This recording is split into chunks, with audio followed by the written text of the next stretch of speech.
மோகன் பகவத் அவர்கள் பேசின பேச்சு அப்படின்றது மோடிக்கான அட்வைஸா இல்லை வார்னிங்கா? It's a warning, direct warning to Mr. Modi. There is no doubt at all. உங்களுக்கு பிடிக்காம இருக்கலாம், ஆனால் நேரு சரித்திர குறிப்புகளில் இடம் பெற்றவர். நேத்திக்கும் இருந்தவர், இன்னைக்கும் இருக்கின்றவர், நாளைக்கும் இருப்பவர். ஆனால் நீங்கள் அப்படி இருப்பீங்களா? ஆர்எஸ்எஸ் கொள்கைக்கு சித்தாந்தத்துக்கு எதிராக இவர்கள் செயல்படுவார்களே ஆனால் டெஃபினட்டாக மிகப்பெரிய எண்ணிக்கையில் பிஜேபியில் இருக்கக்கூடிய எம்பிஸ் எம்எல்ஏஸ் எல்லாம் வெளியில் வந்துடுவாங்க. இந்த ஆர்எஸ்எஸோட சித்தாந்தம் இனிமேல் தேவை இல்லை அப்படின்னு மோடி நம்புறாரு அப்படின்னு நம்ம எடுத்துக்கூடாதா? பாஜக அப்படிலாம் நம்ப முடியாது சார். அப்படின்னா அதை வெளிப்படையாக அந்த மாதிரிலாம் சொல்ல ஆரம்பிச்சாருன்னா he will never be continuing as the prime minister of India. ஆகவே இந்த நாங்கள் ரொம்ப வளர்ந்துட்டோம், நாங்கள் பெரிய அளவிற்கு வெற்றி பெறுவோம் அப்படிங்கிற அந்த மமதையெல்லாம் கூடாது. எங்கே வேகமாக போய் மேலே போனால் கீழே தான் ஒரு நாளைக்கு வரும் சார். களத்தில் இறங்கி வேலை பார்க்கணும், பிரச்சாரம் பண்ணிவிடலாம். சோஷியல் மீடியா வச்சுட்டு நீங்கள் 400 இடம் வெற்றி பெறுவோம் அப்படின்னு பேசுவதெல்லாம் வெறும் அபத்தமான பேச்சு. ஆர்எஸ்எஸ் இந்து ராஷ்டிரியத்தை தான் முன்னிலைப்படுத்துவாங்க, அதை செயல் வடிவம் கொடுக்கறது தான் பாஜக அப்படின்னு இருந்துச்சு. பட் நீங்கள் சொல்லக்கூடிய கருத்து முற்றிலும் மாறா இருக்கு. இந்தியாவை ஆர்எஸ்எஸை பொறுத்த வரைக்கும் பாரதம் என்பது தான் அவங்களுக்கு முக்கியம், இந்தியாங்கிறது தான் முக்கியம். எல்லாரும் இணைத்து கொண்டு தான் செல்ல முடியும். ஒரு பகுதியை அழிச்சுட்டு நாம் வளர முடியுங்கிறதுல நம்பிக்கை கிடையாது ஆர்எஸ்எஸ். நேற்றும் அவர் கடுமையான விமர்சனங்களை வைக்கிறாங்க. இனிமேலாச்சும் மக்கள் பணிகளில் அரசாங்கம் கவனம் செலுத்தணும் அப்படின்னு சொல்லிட்டு ரெண்டும் தாய்க்கழக மாதிரி இணக்கமாக இருந்தது தானே. எந்த இடத்துல அவங்க முரண்படுறாங்க? தனி மனிதனை நம்பாதே, தத்துவத்தை நம்ப.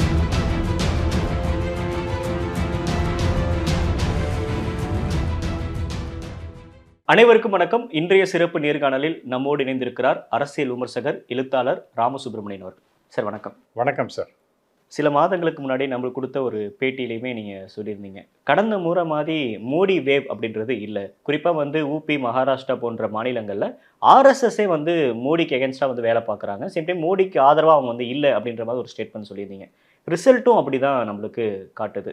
பிஜேபியோட கோட்டையாக இருக்கக்கூடிய இடங்கள்லேயே அவங்க சறுக்கியிருக்காங்க. நேற்று மோகன் பகவத் அவர்கள் கொடுத்த ஒரு ஸ்டேட்மெண்ட் அப்படின்றது நேரடியாக பாஜக அரசாங்கத்தை நோக்கியே இருந்துச்சு.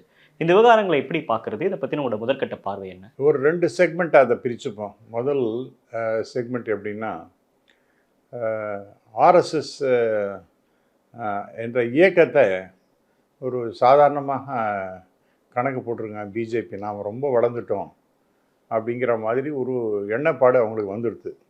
அதன் காரணமாக தான் திரு நட்டா அவர்கள், எங்களுக்கு மதர் ஆர்கனைசேஷன் ஆர்எஸ்எஸ்ஸாக இருக்கலாம், பட் நாங்கள் இப்போ தனியாக ரொம்ப நல்லா வளர்ந்துட்டோம், அதனால் அதனுடைய துணை கொண்டு இனிமேல் நாங்கள் வளர்ச்சி அடைய வேண்டிய அவசியம் இல்லை அப்படிங்கிற மாதிரி அவர் கொடுத்த பேட்டி இந்தியன் எக்ஸ்பிரஸில் அது வந்திருக்க வேண்டியது. ஆனால் அதை தடை செய்யப்பட்டு பிறகு அதை பற்றியெல்லாம் பிரிண்ட்டு போன்ற பத்திரிகைகள்லாம் அதெல்லாம் வந்தது. இது எதுக்கு நான் சொல்கிறேன்னா,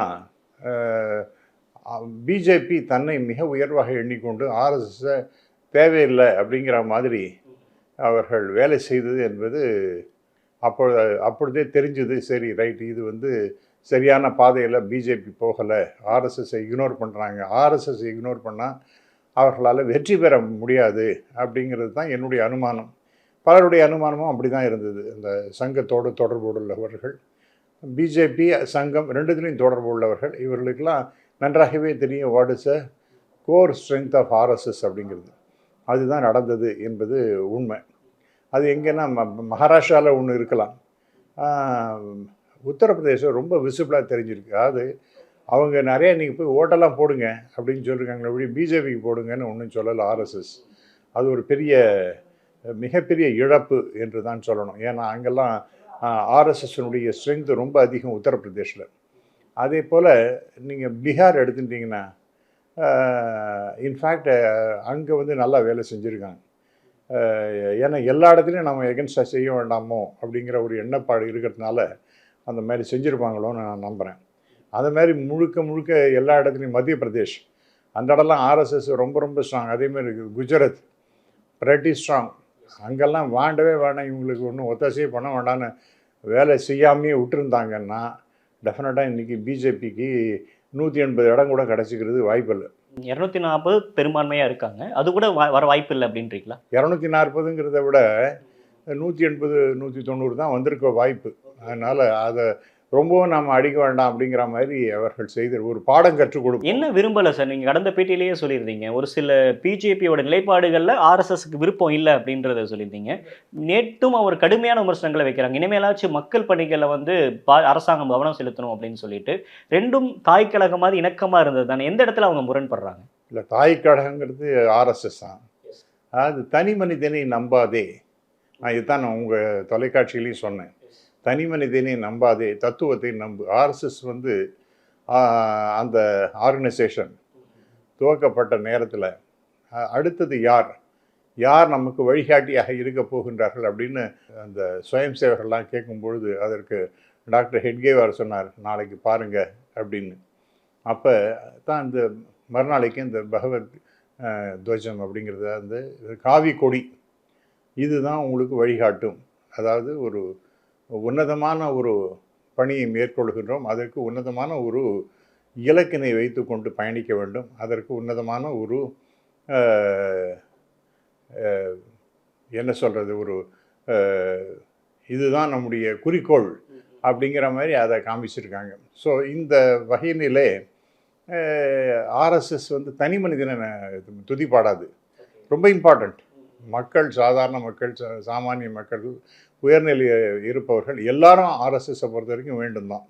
ஆனால் அதற்காக அவர்களை தூக்கி வச்சு கொண்டாடுறது, அவர்கள் தான் பெரிய அளவிற்கு முக்கியத்துவம் கொடுக்கப்பட வேண்டும் அப்படிங்கிறதெல்லாம் அவங்கள அதில் நம்பிக்கையே கிடையாது. அதனால் தனி மனிதனை நம்பாது, தத்துவத்தை நம்பு அப்படிங்கிறது தான் ஆர்எஸ்எஸ்னுடைய கொள்கை. அதனால் ரொம்ப organisation is important, but individuals are also important, but they are not above organisation அப்படிங்கிறது ரொம்ப தெளிவாக இருக்கக்கூடிய இயக்கம் என்பது ஆர்எஸ்எஸ். அதனால் இவருடைய செயல்பாடுகள் எல்லாமே மோடி மோடி மோடின்னு. இப்போ மோடி சர்க்கார், இது என்ன மோடி சர்க்காரா? எவ்வளோ நாள் இந்த மோடி சர்க்காராகவே இருக்க முடியும்? எல்லாத்துக்கும் ஒரு எண்டு இருக்கு இல்லையா? ரைட். ஆகவே அந்த மோடி சர்க்கார் அப்படின்னு சொல்கிறது, இதுவே பிஜேபி சர்க்கார்னு சொன்னால் you are projecting the party. ஆனால் அவர் செய்யலை. எல்லாரும் மோடி சர்க்கார் 1, மோடி சர்க்கார் 2, இப்போவும் மோடி மந்திரி சபையும் தான் பேசுகிறாங்களே. ஒரு கட்சி அப்படின்றப்ப அந்த கட்சியோட தலைவர் தானே சார் பிரதானமாக நிற்பாங்க. அப்படி பார்க்குறப்ப அவங்க முன்னிலைப்படுத்துறதுன்றது அவங்களுக்கு வெற்றி சக்ஸஸை கொடுக்குது இல்லையா? அது அது அது இம்பார்ட்டன்ட். இப்போ ஃபார் எக்ஸாம்பிள் திராவிட முன்னேற்ற கழகம் அப்படின்னு இருக்குன்னா, அந்த திராவிட முன்னேற்ற கழகம் அப்படிங்கிறது தான் ப்ரொஜெக்ட் பண்ணுறாங்க. அதனுடைய தலைவர் என்கின்ற முறையில் உயர் திரு ஸ்டாலின் அவர்களை ப்ரொஜெக்ட் பண்ணுறாங்க. இது ரெண்டுமே நடக்கக்கூடியது தான். ஆனால் ஒரு ஒரு ஆர்கனைசேஷனை தவிர்த்து விட்டு ஒரு தனி மனித துதிப்பாடல், அதுதான் ஆர்கனைசேஷன், ஒரு தனி மனிதனை தான் ஆர்கனைசேஷன் என்று கொண்டு போவது என்பது ஒரு பெரிய டேஞ்சரஸ் இஷ்யூ. அதை அவங்க பண்ணாங்க மோடி சர்க்கார் அப்படிங்கிறது.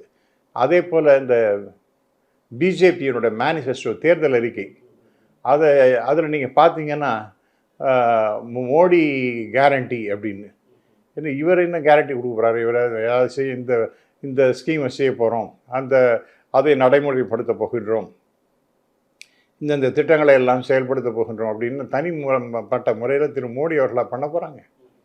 அங்கேயும் தன்னை ப்ரொஜெக்ட் பண்ணிக்கிறது. அப்போ பிரதமர் வேட்பாளர்ன்றப்ப அவரே ஒரு நேரடியான ஒரு வாக்குறுதி கொடுக்குறாருன்றப்ப அது கூடுதல் பலமாக தானே மாறும். இருக்காது. பாஜக இந்த வாக்குறுதிகளை எல்லாம் அளிக்கின்றது, அதை நாங்கள் நிறைவேற்றுவோம். பாரதிய ஜனதா கட்சியை சேர்ந்து என் தலைமையில் பாரதிய ஜனதா கட்சியானது இதை நடைமுறைப்படுத்தும் அப்படின்னு சொன்னால் பரவாயில்ல. ஆனால் இவர் என்ன பண்ணார்? மோடியோட கேரண்டி, என்னோட கேரண்டி அப்படின்னு எதுக்கு? அப்போ நீங்கள் வந்து உங்களுடைய இந்த பர்சனாலிட்டி கல்ட்டுன்னு உங்களையே ப்ரொஜெக்ட் பண்ணிக்கிறது அப்படிங்கிறது எந்த விதத்தில் நியாயம் சார்? தனி மனித துதி என்பது ரொம்ப தவறானது. அது வந்து ஆர்எஸ்எஸ்க்கு பிடிக்கல. அதனால் அவர்கள்லாம் சரியாக ஒத்துழைக்க மாட்டார்கள் என்ற அச்சம் எனக்கு இருந்தது. இப்போ நேரடியாக நேற்று பேட்டி கொடுத்த நேற்று ஒரு அவரோட பேச்சு அப்படின்றது நேரடியாக யாரை குறிக்கிறார்? அவர் 2-3 விஷயம். அது வந்து முந்தா நான் பார்க்கும் பொழுது, அதாவது இந்த மோடியுடைய மந்திரி சபையில் யார் என்னென்ன இலாக்காக்கள் இருக்க போகின்றது அப்படிங்கிறத பற்றி நான் கூர்ந்து கவனித்து கொண்டிருந்தேன். ஒரு தொலைக்காட்சியில் பேசணுங்கிறது அந்த இஷ்யூவை பற்றி பேச போகின்றோம். யாரெல்லாம் என்னென்ன மந்திரியாக ஆக போகின்றார். அதாவது ஒரு நாள் ஆகிடுது கிட்டத்தட்ட. ஆமாம் சார், ஆமாம். அதுக்கப்புறம் தான் ஒரு ஏதோ கவரில் கொடுத்தாங்கன்னு சொல்கிறாங்க. அந்த கவர் அப்புறம் வெளியிட்டாங்க, அதனால தான் தெரிஞ்சுது. அதனால் ஒரு நாள் கிட்டத்தட்ட யாருக்கு எந்த மந்திரி பொறுப்பு அப்படிங்கிறது தெரியல. இது ஒரு பெக்யூலியரான ஒரு மேட்டராகத்தான் நான் பார்க்கின்றேன். சரி, அது தொலையட்டும், அது என்னவோ பண்ணுறாங்க. ஆனாலும் கூட அதை பற்றி நான் பார்த்துட்டு இருக்கும்போது யாருக்கு என்ன இலாக்கா வரப்போகுதுன்னு நினைக்கும் பொழுது திடீர்னு ஆர்எஸ்எஸ் தலைவர் அவர் டிவி திரையில் தோன்றுகிறார். அவர் பேசுகிறது எனக்கு அதில் தான் ரொம்ப இன்ட்ரெஸ்ட் போச்சு. ஏனென்றால் அவர் என்ன இந்த நேரத்தில் பேசுகின்றார், எஸ்பெஷலி பிஜேபிக்கு பெரும்பான்மை இல்லை அப்படிங்கிற நிலையில் அவருடைய கருத்துக்கள் என்னவாக இருக்கும் அப்படின்னு ரொம்ப ரொம்ப தெளிவான கருத்துக்கள். அதாவது இது முதல்ல நான் சொன்னது போல் ஆர்எஸ்எஸ் ஒரு வருஷத்துக்கு 1.5 வருஷத்துக்கு முன்பாகவே ஒரு முடிவுகள்லாம் எடுத்திருந்தாங்க. அதாவது பல நாடுகளில் ஆர்எஸ்எஸ் தலைவர்கள் இருக்கின்றார்கள். அவரெல்லாம் கூப்பிட்டு இந்த 2025 அந்த நூற்றாண்டு விழா ஆர்எஸ்எஸ் அதற்கு மிகப்பெரிய அளவிற்கு மக்கள்கிட்ட நாம் போய் செல்ல வேண்டும், நம்முடைய கொள்கைகள் செயல்பாடுகள் இவைகளெல்லாம் பற்றி சொல்லணும், மிக சிறப்பான ஒரு விழாவாக அது அமைய வேண்டும் அப்படிங்கிற மாதிரிலாம் கூப்பிட்டு பெரிய பெரிய தலைவர்கள் பல நாடுகளில் இருக்கக்கூடியவர்கள் ஆர்எஸ்எஸ் அவரெல்லாம் கிட்டத்தட்ட 18 நாடுகளில் இருக்கக்கூடியவர்கள் அவரெல்லாம் வர சொல்லி எந்தெந்த நாடுகள்லேயும் எல்லா நாடுகளிலையும் ஆர்எஸ்எஸ்னுடைய சிறப்பான செய்கைகளை பற்றி பேசணும். முக்கியமான தலைநகரங்கள் பல நாடுகள் இருக்கக்கூடிய இடத்துல நிச்சயமாக இதனுடைய செயல்பாடுகளை பற்றி எடுத்து சொல்லணும். அதனுடைய செயல்பாடுகள் அங்கேயும் அதிகரிக்க செய்ய வேண்டும். இப்படிலாம் டெசிஷன்லாம் எடுத்தாங்க. அப்போ இது ஒரு மெகா ஈவெண்ட்டாக இருக்கும் 2025 அப்படின்னு தான் நினச்சோம்.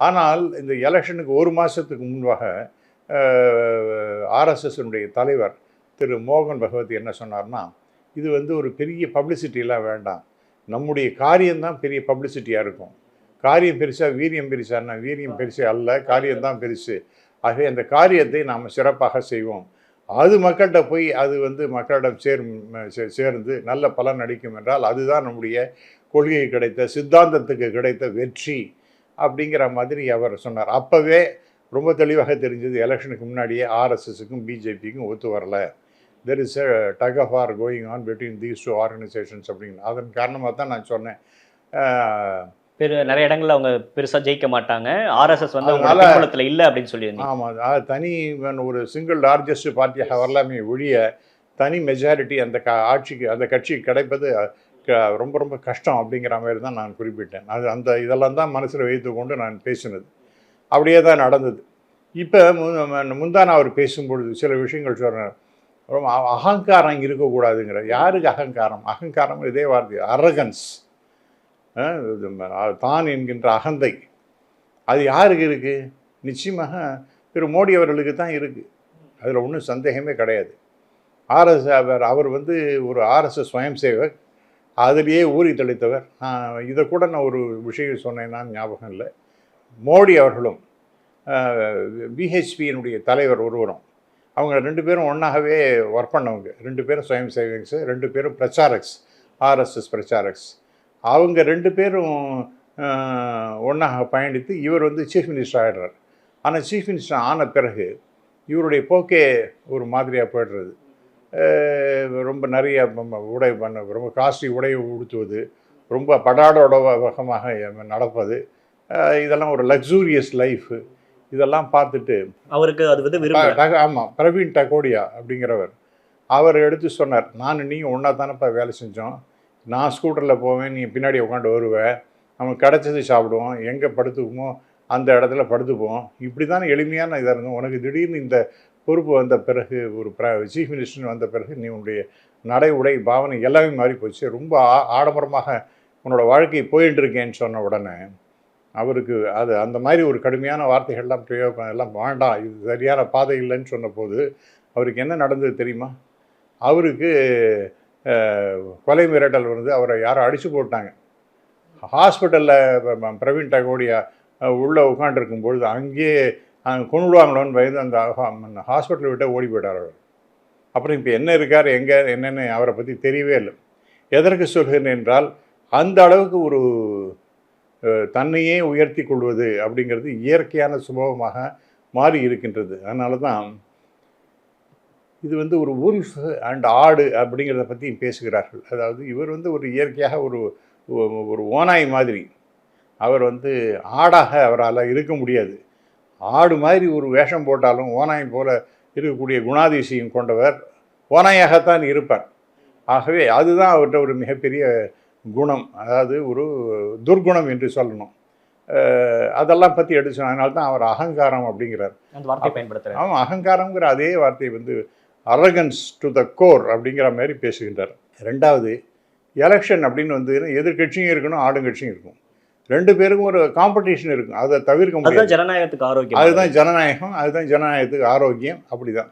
ஆனால் இது வந்து எந்த அளவு கொண்டு போயிட்டாங்கன்னா, ஒரு பெரிய வாராக கொண்டு போய் மிகப்பெரிய போராக எடுத்துக்கொண்டு மிகப்பெரிய அளவிற்கு தவறான செய்திகளை கொண்டு போய் சேர்ப்பது, பொய்யான தகவல்களை கொண்டு சேர்ப்பது, வாட்ஸ்அப் போன்ற அந்த சோஷியல் மீடியாஸ் எல்லாம் அது தவறாக பயன்படுத்தி ஒரு பெரிய வார் மாதிரி நடத்துறது. இதெல்லாம் எப்படி ஏற்றுக்கொள்ள முடியும்? ஏன்னா ரெண்டு வார்த்தை போர் சொல்றீங்களா? வார்த்தை போர் இல்லை, அவன் பல நடவடிக்கைகள் ஒரு பெரிய போராக மாற்றி விட்டார்கள். இது வந்து ஒரு காம்படிஷனாக இருக்கணும். நீயா நானா எதிர்கட்சியும் பேசட்டும், நாமும் பேசுவோம், ரெண்டு பேருக்கும் அப்படி இருக்கலாம் மொழி. ஆனால் அந்த போராக மாற்றியது என்பது எப்படி ஏற்றுக்கொள்ள முடியும்? இன்னொரு விஷயம் சொல்கிறேன். மோகன் பகவத் ஒரு வருஷத்துக்கு முன்னாடியே சொன்னார், இந்தியாவில் இருக்கக்கூடிய இஸ்லாமியர்களுடைய எண்ணிக்கைங்கிறது 20 கோடி. அவர்களும் இந்த இந்தியாவை சேர்ந்தவர்கள் தான், அவர்களும் இந்த நாட்டினுடைய குடிமக்கள் தான். அவங்கள வந்து நீ இக்னோர் பண்ணிட்டு இந்த நாட்டை நடத்துவது என்பது முடியாது அப்படின்னு அவர் பேசியிருக்கின்றார். ஆனால் இவருடைய பேச்சு எலெக்ஷன் போது என்ன சார் இருந்தது? பட் ஆர்எஸ்எஸ் இந்த இடத்துல எனக்கு கொஞ்சம் கிளாரிட்டி கொடுங்க. ஆர்எஸ்எஸ் வந்து இந்து ராஷ்ட்ரியத்தை தான் முன்னிலைப்படுத்துவாங்க, அதை செயல் வடிவம் கொடுக்கறது தான் பாஜக அப்படின்னு இருந்துச்சு. பட் நீங்கள் சொல்லக்கூடிய கருத்து முற்றிலும் மாறா இருக்கு. இஸ்லாமியர்களுக்கு கூடுதல் பிரதிநிதித்துவம் கொடுங்க, அவங்களும் இந்த நாட்டு மக்கள் அப்படின்றதுல ஆர்எஸ்எஸ் தெளிவாக இருக்காங்களா? அவங்களோட நிலைப்பாடு அதுதானா? நான் சொன்னது என்னுடைய வார்த்தை அல்ல, மோகன் பகவத் அவர். ஆமாம், உயர் திரு மோகன் பகவத் தலைவர் ஆர்எஸ்எஸ் அவர் ஒரு வருடத்திற்கு முன்பு பேசியை தான் நான் உங்கள்கிட்ட இப்போ சொன்னேன். அவர்களும் 20 கோடி பேர் இருக்காங்க, அவர்களும் இந்தியர்கள் தான். அவர்களை வந்து இக்னோர் பண்ணிட்டு இந்தியாவை வளர்ப்பது என்பது முடியாது அப்படிங்கிறத எடுத்து சொன்னார். ஹிந்து ராஷ்டிரானா ஒருத்தர் அழிச்சணுங்கிற அர்த்தம் கிடையாது. இந்துக்கள் நன்றாக இருக்க வேண்டும் என்பது, அவர்களுடைய ப்ரொடெக்ஷன்லாம் கொடுக்கணும் அப்படிங்கிறது தான் ஒரு கொள்கையாக இருக்குமே. அல்லாது யாரையோ ஒருத்தனை அழிச்சுவிட்டு ஒரு போர் மாதிரி இப்போ போருக்கு போய் ஒருத்தரை ஒழிச்சு கட்டிவிட்டு நாம் வந்து வெற்றி கழிப்பிலே மிதந்துடக்கூடாது. அதுதான் அவர் அதுக்கு தான் சொன்னார். அவங்கள நீங்கள் என்ன பண்ணுவீங்க, இக்னோர் பண்ண முடியுமா அப்படின்னு சொன்னார். அதே மாதிரி ரிசர்வேஷனை பற்றி பேசி வரும்போது டெஃபினட்டாக தேவை இருக்கிற அளவுக்கு இந்த ரிசர்வேஷன் என்பது தேவைதான் அப்படிங்கிறதெல்லாம் ரொம்ப தெளிவாக சொல்லியிருக்கின்றார். ஆனால் இவருடைய நடவடிக்கை என்ன? ரெண்டாவது ஸ்டேஜ் எலெக்ஷன் ஃபேஸ் எலெக்ஷன்லேருந்து ஆரம்பிச்சார் பேஷிங் ஆஃப் முஸ்லிம்ஸ், ஊடுருவக்காரர்கள் சொன்னது. ஆமாம், இன்ஃபில்ட்ரேட்டர்ஸ் அப்படிங்கிறது. அப்புறம் வந்து 2 மாடு வச்சிருந்தா ஒரு எருவு மாடு இருந்ததுன்னா ஒரு எருவு மாடை அவங்கள்ட்ட வச்சுப்பாங்க, இன்னொன்று எடுத்து முஸ்லீம்ஸ் கொடுத்துருவாங்க. அப்புறம் அவங்க கழுத்தில் இருக்கிற தாலியை பிடுங்கி அவங்களுக்கு கொடுத்துருவாங்க. பட்ஜெட்டு போடுறாங்கன்னா 15% இஸ் மென்ட் ஃபார் முஸ்லீம்ஸ். இப்படிலாம் அவர் கடுமையான வார்த்தைகள்லாம் பேச ஆரம்பித்தார். அப்போ இந்தியாவை ஆர்எஸ்எஸை பொறுத்த வரைக்கும் பாரதம் என்பது தான் அவங்களுக்கு முக்கியம், இந்தியாங்கிறது தான் முக்கியம். இந்த நாடு வந்து உன்னதமான மகோன்னத நாடாக விளங்க வேண்டும் அப்படின்னா எல்லாரையும் இணைத்து கொண்டு தான் செல்ல முடியும். ஒரு பகுதியை வந்து அழிச்சுட்டு நாம் வந்து வளர முடியுங்கிறதுல நம்பிக்கை கிடையாது ஆர்எஸ்எஸ்க்கு. இந்த தேர்தலை பொறுத்த வரைக்கும் பாஜக வந்து மெஜாரிட்டி இல்லை அப்படின்னாலும் ஆட்சியை தக்க வச்சுக்கிட்டாங்க. இதை வந்து ஆர்எஸ்எஸ் விரும்புகிறாங்களா? இல்லை, நான் எது சொல்கிறேன், இதை முடிச்சிடறேன், ஏன்னா இது ரொம்ப முக்கியமான விஷயம். அப்படி அந்த மக்களையே பிரித்தாளுகின்ற அந்த விஷயங்கள்ல டெஃபினட்டாக ஆர்எஸ்எஸ்க்கு ஏற்புடையதாக இல்லைன்னு. ஏன்னா அவரோட ரொம்ப கடுமையான வார்த்தைகளை தான் பயன்படுத்தினது. இன்னொன்று முக்கியமான சொல்கிறேன், ஏன்னா முஸ்லீம்ஸும் ஹிந்து இவங்க 2 பேரும் பிரித்தாளுகின்ற சூழ்ச்சி. அதே போல் தமிழர்கள், நான் சொல்கிறது ஒரிசா வி.கே. பாண்டியன், திரு பாண்டியன் அவர்களை நான் குறி வைக்கிறேன்னு சொல்லிட்டு அங்கே ஆட்சியை பிடிக்கணுங்கிறதுக்காக தமிழனை கொண்டு வைக்கணும். இது ஏற்க முடியுமா? தமிழ்நாட்டில் அந்த கோயிலுடைய ஜெகநாத சுவாமி கோயில் இருக்கக்கூடிய அந்த பொக்கிஷ அறையின் சாவி தமிழ்நாட்டுக்கு போயிடுது. இந்த மாதிரி பொய்யான தகவலெல்லாம் எப்படி கொடுக்கலாம்? அப்போ அந்த எலெக்ஷனீரிங் போதே அவர் பேசுகின்றார்கள், குறிப்பாக திரு அமித்ஷா அவர்கள் பேசுகின்றார்கள், தமிழன் நீ கொண்டு வைப்பியா, இங்கே இருக்கக்கூடிய ஒரிசா சேர்ந்த ஒருவரை நீங்கள் சீஃப் மினிஸ்டர் ஆக்குவீர்களா, எது என்ன பண்ணுவீர்கள் அப்படின்னு கேட்கும்போது கிளியராக ஒரு நாட்டையே பிளவுபடுத்துகின்ற ஒரு அவர் வேறு இவர் வேறு, தமிழன் வேறு ஒரியா மக்கள் வேறு அப்படிங்கிறதெல்லாம் பேசு. அதெல்லாம் ஏற்க இயலாது. உதாரணமாக தமிழ்நாட்டில் ஆர்எஸ்எஸ் எப்படி வளர்ந்தது தெரியுமா உங்களுக்கு? தமிழ்நாட்டில் ஆர்எஸ்எஸ்ன்ற இயக்கம் ரொம்ப காலமாக இருந்தாலும் கூட அதற்கு ஒரு ஃபேஸ் லிஃப்ட் கிடைச்சிது. ஒரு பப்ளிக் ஃபோரத்தில் பப்ளிக்காக அந்த ஆர்கனைசேஷனை பற்றி தெரிய ஆரம்பித்ததுக்கு காரணம் உயர் திரு சூரிய நாராயண ராவ் அப்படிங்கிறவர் தான். அவருடைய கடுமையான உழைப்பு அண்டு குறிப்பாக அவர் வந்து திரு சோ ராமசாமி அவர்களுக்கு கொடுத்த இன்டர்வியூ துக்ளக்கில் அவரும் அப்துல் சமத் எம்பி இவங்க 2 பேருக்கும் ஒருத்தருக்கு ஒருத்தர் விவாதம். அது வந்து 3 வாரமும் இன்னும் அது தொடர்ந்து அந்த பத்திரிக்கையில் வந்தது. அதன் காரணமாக நிறைய பேர் என்னது ஆர்எஸ்எஸ்ன்னு சொல்லிட்டு ஆர்எஸ்எஸ் அலுவலகத்தில் போய் தொடர்பு கொண்டார்கள். நிறைய பேர் பிரச்சாரக்காக ஆனார்கள். அந்த வளர்ச்சி என்பது உயர்ந்து சூரிய நாராயண சூரியஜின் என்று நாங்கள் அன்பாகவும் மரியாதையாகவும் அழைப்போம். அவரால் தான் அத்தகைய ஒரு வளர்ச்சி தமிழ்நாட்டில் இருந்து. அவர் எந்த ஊரை சேர்ந்தவர்? தமிழ்நாட்டுக்காரர் இல்லை, அவர் கர்நாடகாவை சேர்ந்தவர். சரியா? அப்போ கர்நாடகாக்காரர் இங்கே வரலாம், ஒரு ஆர்கனைசேஷன் வளர்க்கலாம் அப்படிங்கிறத அவர் ஏற்றுக்கொள்ளும் பொழுது ஒரிசாவில் வந்து ஒரு தமிழர் வந்து ஒரு நல்ல ஒரு வளர்ச்சிக்கு காரணமாக இருக்கின்றார்னா அவரை கேவலப்படுத்துவது ஆர்எஸ்எஸ் ஒத்துக்குமா? இன்னொன்று சொல்கிறேன், சர்வீஸ் ஆர்எஸ்எஸ் என்பது சர்வீஸ் ஸ்வயம் சேவக் சங், தமது சர்வீஸை செய்யணுங்கிறது. அந்த சர்வீசஸை செய்யக்கூடிய ஒரு உன்னதமான ஒரு மனிதர் எங்கேருந்து வந்தார்னா மகாராஷ்டிராலேருந்து வந்தார். சிவராம்ஜின்னு பேர். இரத்த தானம், கல்வி, சமூகத்தில் சாதாரணமாக இருக்கக்கூடிய மக்களையும் ஒன்றாக இணைத்து நல்லோர் வட்டம் என்று ஏற்படுத்தி மிகப்பெரிய சர்வீசஸ் எல்லாம் பண்ணினவர். அவருடைய சர்வீசஸ் எல்லாம் ஒரு சாதாரண பேச்சிலேயோ அல்லது ஏட்டிலேயோ நம்ம நிறுத்திவிட முடியாது. ஆனால் அவர் செஞ்ச சர்வீசஸ் எல்லாம் தமிழ்நாட்டுக்கு. அவர் வந்து எங்கேருந்து வந்தவர்? மகாராஷ்டிராலேருந்து. சரியா? அப்போ இந்த மாதிரி மக்களை இடத்தை பேஸ் பண்ணி, ஏன்னா அவங்க வந்து பாரதம், ஒருங்கிணைந்த பாரதம், உன்னத பாரதம் அப்படின்னு பேசும்பொழுது ஒரிசா மக்களையும் தமிழனையும் வேறுபடுத்தி பேசுவது ஆர்எஸ்எஸ் விரும்புமா? நான் கேட்குறேன் சார். 2 எக்ஸாம்பிள், உயர் திரு சூரியஜி, இன்னொன்று திரு சிவராம்ஜி. இவருடைய சர்வீசஸ் ரொம்ப ரொம்ப இம்பார்ட்டன்ட் ஃபார் தமிழ்நாடு. சரியா? இதெல்லாம் வந்து இந்த அரசியல் வெற்றிக்காக இப்படிலாம் செஞ்சதெல்லாம் தவறு என்பதை நான் சொல்ல விரும்புகிறேன். இதெல்லாம் வந்து டெஃபினட்டாக ஆர்எஸ்எஸ்க்கு ஒரு வருத்தத்தை ஏற்படுத்தி இருக்கும் என்று நான் நம்புகிறேன். மூன்றாவது இஷ்யூ யாது, மக்களை இஸ்லாமியர்களாக இருந்தாலும் அவங்கள நீங்கள் வேறுபடுத்தாதீர்கள், அவர்களும் நம்ம நாட்டினுடைய அங்கம் தான் அப்படின்னது. 2வது நான் இந்த தமிழர்கள் ஒரிசா அப்படிங்கிற சொன்னது. 3வது கிறிஸ்தவர்கள். இப்போ நீங்கள் ஏன் பாராமுகமாக மணிப்பூரை பற்றி இருக்கீங்க? மணிப்பூர் ஒரு பிரச்சனை இல்லாமல் ஓடிக்கொண்டிருந்த ஒரு இடமாக இருந்தது. திடீர்னு எப்படி ஒரு வயலன்ஸ் ப்ரோன் ஏரியாவாக மாறியது? இன்றைக்கி தீ பற்றி எரிகின்றது. இன்னும் சமாதானமே அங்கே வரல. நேற்று கூட முதலமைச்சரோட கான்வாய் அட்டாக் பண்ணியிருக்காங்க. எக்ஸாக்ட்லி. இதெல்லாம் என்ன காரணம் சார்? என்ன காரணம் சொல்லுங்க. காரணம் ஏன்னா சரியா இல்லை அப்படின்றது. அது மட்டுமல்ல, அங்கே இருக்கிறவங்க கிறிஸ்தவர்கள். ஸோ கிறிஸ்தவர்கள் நம்ம போனால் போட்டோமே, அதனால நமக்கு ஒரு பாரபட்சம் இருக்கு. ஆமாம், கரெக்ட். டிஃபரன்சியேஷன். மக்களையே ஒரு பக்கம் இஸ்லாமியர்கள் என்று பிரிப்பது, இன்னொரு பக்கத்தில் கிறிஸ்தவர்கள் என்று பிரிப்பது, இதெல்லாம் வந்து ஏற்புடையதாக நிச்சயமாக. அதனால தான் மணிப்பூரை பற்றி ஸ்பெசிஃபிக்காக சொல்லியிருக்கேன். மோகன் பகவத்தின் பேச்சு அது அப்படி இருக்கின்றது. ஆகவே இந்த மாதிரி தாறுமாறான இஷ்யூஸ் எல்லாம் வந்து வெளிப்படையாக சொல்கிறது. நாங்கள் ஜெயிச்சிட்டோம், 400 ஜெயிக்க இடத்துல ஜெயிப்போம் அப்படின்னு சொல்லிட்டு மோடி சொன்னார்னா, ஜெயிப்போம்னு சொல்லிட்டு வாட்ஸ்அப்பில் நீங்கள் மெசேஜ் அனுப்புறது, சோஷியல் மீடியாவில் பேசுறது, அதெல்லாம் ஒன்றும் பிரயோஜனப்படாது. நீங்கள் களத்தில் இறங்கி வேலை பார்க்கணும். இப்போ நான் உங்களோட ஒரு நல்லது கெட்டதை நான் நேரடியாக பேசினால்தான் என்னை பற்றி ஒரு புரிதல் உங்களுக்கு ஏற்படும். நான் நல்லவனா கெட்டவனா, நான் சொல்கிறது ரைட்டாக ஏற்றுக்க முடியுமா ஏற்றுக்க முடியாதாங்கிறது உங்களுக்கு தெரியும். அப்போ சாமானிய மக்கள்கிட்ட போய் நீங்கள் நேரடியாக பிரச்சாரம் பண்ணுறதை விட்டு வாட்ஸ்அப் யூனிவர்சிட்டியை வச்சுட்டு நீங்கள் வந்து பிரச்சாரம் பண்ணிடலாம், சோஷியல் மீடியா வச்சுட்டு நீங்கள் 400 இடம் வெற்றி பெறுவோம் அப்படின்னு பேசுவதெல்லாம் வெறும் அபத்தமான பேச்சு. ஆகவே இதெல்லாம் கடுமையாக சாடி இருக்கின்றார். ஜனநாயகம் என்பது 2ம் இருக்கணும். ஒரு காயினில் 2 பக்கம் இருப்பது போல் எதிர்கட்சியும் இருக்கணும், ஆளுங்கட்சியும் இருக்கணும்.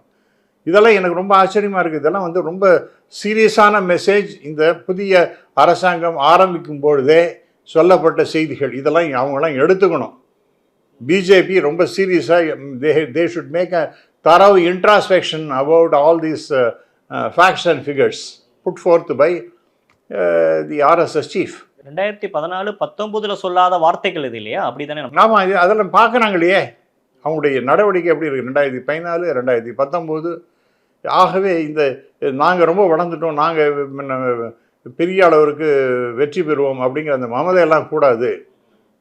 எங்கே வேகமாக போய் மேலே போனால் கீழே தான் ஒரு நாளைக்கு வரும் சார். விமானம் மேலேயே பறந்துட்டு இருக்கு, அது தரையில் இறங்கும் விமானமாக தானே இருக்கும். சார், நேரடியாக ஒரு கேள்வி, 3வது முறையாக மோடி அவர்கள் வெற்றி பெற்றதை ஆர்எஸ்எஸ் விரும்பலையா? விரும்பலைன்னு அர்த்தம் கிடையாது. நிச்சயமாக அது வந்து சில விஷயங்களெல்லாம் நீங்கள் செய்யணும் அப்படிங்கிறதா தான் அவங்க சொல்கிறாங்க. இவங்க தொடர்ந்து இதே போல் ஒரு மக்களை பிரித்தாளும் சூழ்ச்சியெல்லாம் செஞ்சு கொண்டு இருப்பார்களே, ஆனால் டெஃபினட்டாக விரும்பாது. இப்போ இருக்கக்கூடிய சப்போர்ட்டு கூட கம்ப்ளீட்டாக இல்லாமல் போயிடும். இப்போ அவரை அங்கே போய் பார்க்குறதே கிடையாது சார். ஆர்எஸ்எஸ் நாக்பூர் தான் அது ஹெட் குவார்ட்டர்ஸ், அங்கே போய் பார்க்குறதே கிடையாது. இவர் வந்து உலகத்துக்கு அறிமுகமானது ஆர்எஸ்எஸ் மூலமாக.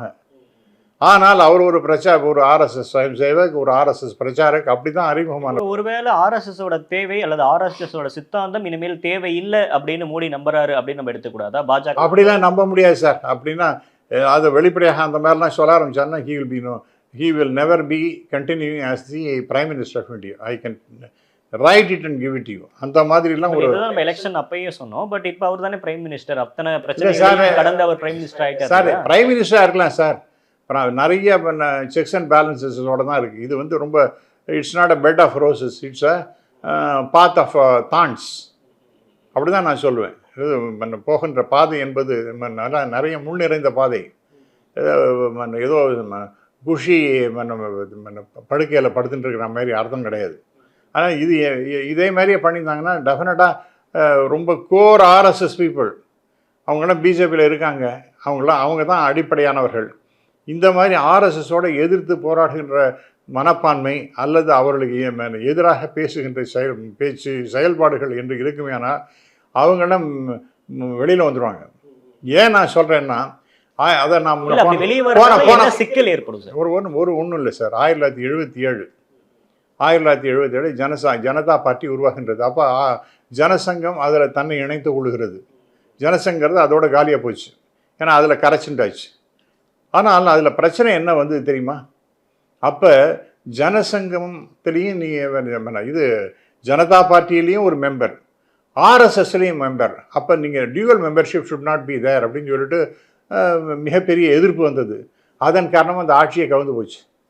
அப்போ தான் வாஜ்பாய் போன்றவர்கள், அத்வானி போன்றவர்கள், நாங்கள் இங்கே இன்றைக்கி இருக்கிறதுக்கு காரணமே ஆர்எஸ்எஸ் தான், ஆர்எஸ்எஸ் இல்லாமல் நாங்கள் இல்லை, அதனால் எங்களுக்கு அந்த எங்களுடைய தாய் கழகமாகி ஆர்எஸ்எஸ்ல மெம்பராக தான் இருப்போம், தொடர்ந்து இருப்போம், அதை நீங்கள் தடை செய்வது என்று வறுமையானால் நாங்கள் இந்த ஆட்சியை விட்டு விலகிறோன்னு விலகிட்டாங்க, ஆட்சி கவுந்து போச்சு. பட் அது இப்போ நடக்க என்ன வாய்ப்புகள் இருக்குது? ஏன்னா இப்போ இணக்கமாக இருக்கிற மாதிரில வெளியே காட்டு இல்லை. நான் சொல்கிறது என்னென்னு, நீங்கள் கேட்டது இப்படி இருக்குமா அப்படின்னு ஒரு ஹேஷியமாக கேட்குறீங்க. ஆர்எஸ்எஸ் கொள்கைக்கு சித்தாந்தத்துக்கு எதிராக இவர்கள் செயல்படுவார்களே, ஆனால் டெஃபினட்டாக மிகப்பெரிய எண்ணிக்கையில் பிஜேபியில் இருக்கக்கூடிய எம்பிஸ் எம்எல்ஏஸ் எல்லாம் வெளியில் வந்துடுவாங்க. ஆர்எஸ்எஸ் எங்களுக்கு வந்து தாய் கழகம் தான் அவசியம் அப்படிங்கிற மாதிரி அப்படின்னா இந்த ஆட்சியை கவிழ்ந்து போடு சார். அந்த மாதிரிலாம் முட்டாள்தனாலும் செய்ய மாட்டாங்கன்னு நான் நம்புகிறேன். அந்த அளவுக்கு பற்று இருக்கக்கூடியவர்கள் இன்னும் இருக்காங்க. நிச்சயமாக, அதில் ஒன்றும் சந்தேகமே கிடையாது. அது சங்கம் அப்படின்னா அதெல்லாம் நீங்கள் பார்க்கணும் சார். அங்கெல்லாம் போய் பார்த்தா கொள்கை பிடிப்பை விட மாட்டாங்க, அதை விட மாட்டாங்க. ஆர்எஸ்எஸ் சங்கம், சங்க குடும்பம்பாங்க, குடும்பமே. அது அப்படியே நான் நிறைய வீடுகள்லாம் போனேன். நான் ஆர்எஸ்எஸ் அப்படின்னு சேர்ந்து அந்த குடும்பம் இருக்குதுன்னு வச்சுக்கோங்களேன். நான் ஆர்எஸ்எஸ்காரன், எனக்கு தனிப்பட்ட மரியாதை கிடைக்கும். என்ன தெரியாமல் இருக்கலாம், ஆனால் எனக்கு கிடைக்கின்ற மரியாதை என்பது ரொம்ப உயர்வாக இருக்கும். சேம் டைம் இன்னொரு வாதமும் முன்வைக்கப்படுது. மோடி அவர்கள் இத்தனை காலம் அவரோட வளர்ச்சி அப்படின்றது எதுவுமே ஆர்எஸ்எஸ் வந்து விரும்பலை அப்படின்ற ஒரு பார்வை வைக்கப்படுது. அது எந்த அளவுக்கு உண்மை சார்? அப்படிலாம் இல்லை. பட் இவர் வந்து தன்னை தானே ப்ரொஜெக்ட் பண்ணுறது ஆர்எஸ்எஸ் விரும்பாது என்று தான் நான் நம்புகின்றேன். அதாவது நான் உங்களுக்கு சொன்னது போல ஒரு தனி மனிதனையே துதிப்பாடுவது என்பது அவருடைய கொள்கையை பேசுங்க, உங்க தனி மனிதத்தை பத்தி பேசுங்க. ஆமாம், ஆர்கனைசேஷனை பேசுங்க, ஆர்கனைசேஷனோட தொடர்புபடுத்தி அதற்கு முக்கியமான என்ன வேலையெல்லாம் செய்யுங்க. அஃப்கோர்ஸ் அது முக்கியத்துவம் ஒரு தனி மனிதனுக்கும் வேணும். ஆனால் அது வந்து ஆர்கனைசேஷனுக்கு மிஞ்சி போகிற மாதிரி இந்த ஆர்கனைசேஷனே ஒரு தனிமனியை நம்பி தான் இருக்குது அப்படிங்கிற மாதிரிலாம் செயல்படக்கூடாது அப்படிங்கிறது தான் ஆர்எஸ்எஸ்னுடைய எண்ணப்பாடாக இருக்கின்றது. இந்த நேரத்தில் எனக்கு ஐ எம் வெரி ஹாப்பி. இந்த 3வது என்டிஏ இப்போ தான் என்டிஏன்னு போடுறாங்க. மறுபடியும் இது வரைக்கும் என்டிஏன்னு சொன்னால் அது என்டிஏயும் கிடையாது, ஒன்றும் கிடையாது. அது மோடி சர்க்கார் என்டிஏ சர்க்காராக பேசுகின்றார்கள். இப்பவும் கூட மோடி 3 அப்படின்னு தான் பேசுகின்றார்கள். இது வந்து நல்ல ஆரோக்கியமானதாக நான் பார்க்கிறேன். அதே போக்க தான் கடைபிடிக்கிறாரா? மெஜாரிட்டி இல்ல, நம்ம நிறைய இடங்கள்ல அவங்களுக்கு அதிருப்திகள் இருக்கு.